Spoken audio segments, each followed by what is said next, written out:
Հայաստանը արարչագործության հնագույն երկիրն է, իսկ հայոց, հայ և արմեն անունները վերաբերվում են արարչագործության ժամանակներին։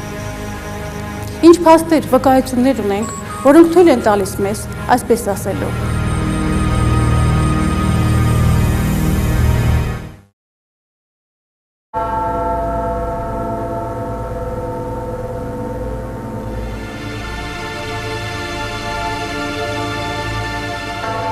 Դրա համար դիմենք առաջավոր Ասիայում ստեղծված հնագույն գրավոր աղբյուրներին, պոեմներին, առասպելներին, որոնք թվագրվում են մեր թվարկությունից առաջ 3-2 հազարամյակներով։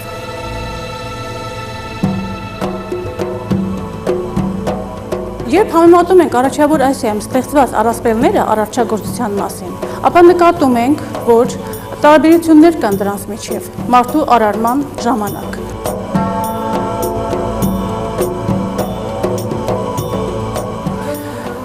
Փորձենք համոզվել դրանում,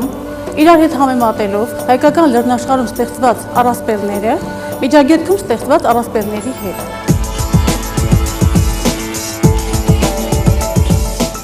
Միջագետքյան առասպելաբանությունը, որ ներկայացվում է շումերական Էնքի և Նինմախ, աքադական Էնումա Էլիշ, բաբելական Ատրախասիս, պոեմներով, ինչպես նաև շումեր աքադական Գիլգամեշ դյուցազնավեհով, վկայում է, որ մարդը արարվել է Աբզու կոչվող երկրում, երկրի վրա ապրող ու աշխատող աստվածների կողմից։ Շումերական Էնքի և Նինմախ պոեմը ներկայացնում է, որ երկրի վրա ապրող ու աշխատող աստվածները, այս դեպքում Աբզու երկիրը հանդես է գալիս Արալի, Հարալի անունով, որոշում են ստեղծել մարդկային ցեղը։ Դա հանձնարարում են մայր երկրի և Աբզուի տիրակալ Հայա Էնքի աստվածուհուն, որն էլ Նինմախ աստծո հետ կավից կերտում, այնուհետև կենդանություն շունչ են հաղորդում մարդուն։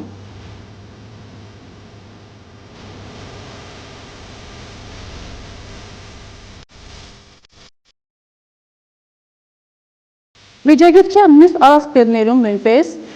մարդը արարվում է երկրի վրա ապրող ու աշխատող աստվածների կողմից։ Ընդ որում, բոլոր դեպքերում մարդու արարմանը, նաև աստվածների արարմանը գործուն մասնակցություն է ունենում Հայա աստվածուհին, որը ունի նաև Էնքի և Նուդի պատվանունները։ Իսկ սրանք համապատասխանաբար նշանակում են երկրի տիրակալ Էնքի և արարիչ Նուդի։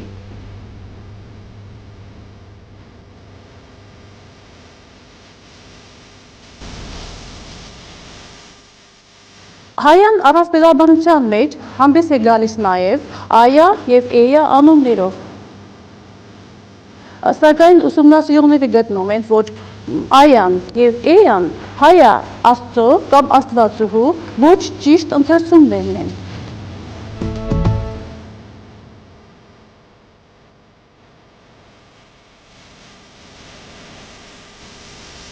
Աստվածների, այնուհետև նաև մարդկանց բնակավայր Աբզու երկիրը առասպելաբանության մեջ հանդես է գալիս նաև Աբսու, Աբսուֆ, Ֆուր, Գիգալ, Արալի կամ Հարալի անուններով։ Այս երկիրը Աբզում տեղադրվում է Տիգրիս և Եփրատ գետերի ակունքների շրջանում։ Առասպելաբանության մեջ Աբզուն գետերի երկիր էր։ Բազմաթիվ են այն փաստերը, որոնք թույլ են տալիս մեզ ասելու, որ Աբզուն իրոք գտնվում է Տիգրիս և Եփրատ գետերի ակունքների շրջանում։ Մեծ հարցությունից առաջ 3 հազարամյակի կեսերով թվագրվող շումերական մի քարտեզ,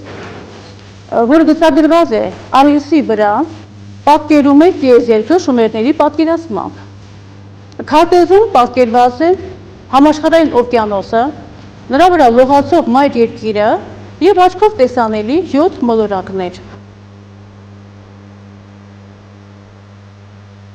Մայր երկրի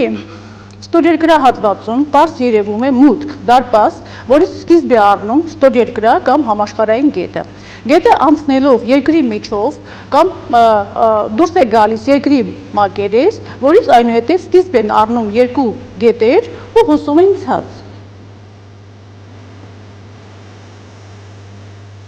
Անկասկած, երբ նայում ենք այս քարտեզին, զգում ենք, որ պատկերված են Միջագետքի երկու խոշոր գետերը՝ Տիգրիսը եւ Եփրատը։ Այս համոզմունքը ել ավելի է ամրապնդվում, երբ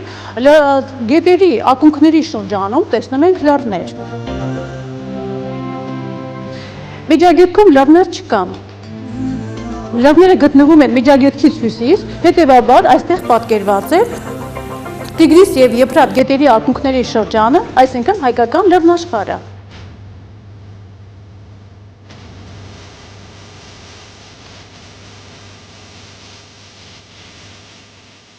Բերեք նաև մեկ այլ օրինակ։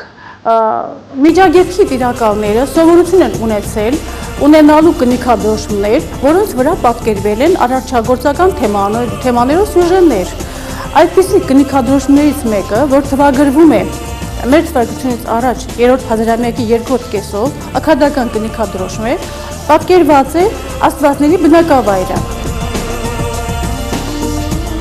Կնիքադրոշումի վրա պարզ երևում են աստվածներ, իսկ աստվածների մեջ անմիջապես աչքի է ընկնում Հայա Աստվածուհին,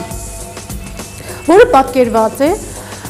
մի ոտքը լեռանը հենած, իսկ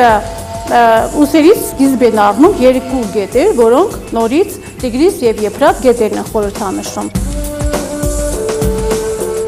Այս պատկերը սյուժետային նմանություն ունի շոմերական քարտեզի հետ, քանի որ այնտեղ եւս պատկերված էին սկիզբ առնող երկու գետեր եւ լեռներ, այստեղ էլ պատկերված է լեռ եւ Հայայի ուսերից սկիզբ առնող երկու գետեր։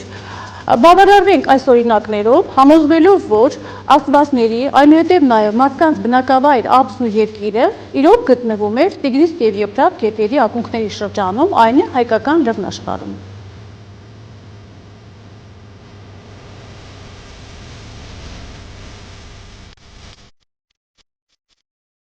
Այժմ տեսնենք, թե ինչպես է ներկայացված արարչագործությունը հայկական լեռնաշխարհում ստեղծված առասպելաբանության մեջ։ Անշուշտ հայկական լեռնաշխարհում ևս ստեղծվել են առասպելներ, վիճաբանական զրույցներ ու պոեմներ արարչագործության մասին, սակայն դրանց չնչին մասն եմ ես ասել։ Արարչագործությունը հայկական լեռնաշխարհում ստեղծված առասպելաբանության մեջ ներկայացվում է խորի հայկական երկու պոեմներով եւ Վահագնի ծնունդը պոեմով, ինչպես նաև Սասնա ծղեր լուսազնավեպի Սանասար Բաղդասար ճյուղով, որտեղ համաշխարհային օվկիանոսը ներկայացնող ծովում Գագիկ թագավորի դուստր Ծովինարը ծովից բխող աղբյուրից խմում է երկու բուռ ջուր, այնուհետև հղիանալով սերում է Սանասարին եւ Բաղդասարին։